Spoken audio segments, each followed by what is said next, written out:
Seeing the Get Connected pop-up on your Apple Watch, it usually means your watch isn't connecting to your iPhone or Wi-Fi. Don't worry, in this video, I'll show you how to fix it quickly and easily. Let's get started. Make sure your Apple Watch has at least 50% battery and is connected to its charger. Your Apple Watch and iPhone need to be connected to a stable and same Wi-Fi network.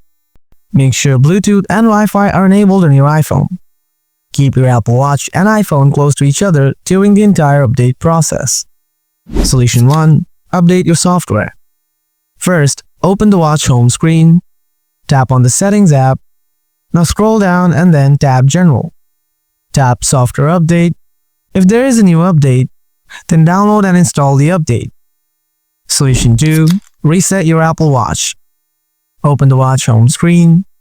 Tap on the Settings app. Now scroll down and then tap General. Scroll down to the bottom. Tap Reset. Tap Erase All Content and Settings. Scroll down again. Tap Erase All. After erasing all, try to repair again. Hopefully, the Get Connected pop-up problem on your Apple Watch is fixed now. If this video was helpful, let me know in the comments if you have any questions. Thanks for watching, and I'll catch you in the next video. Till then, stay safe and stay tuned.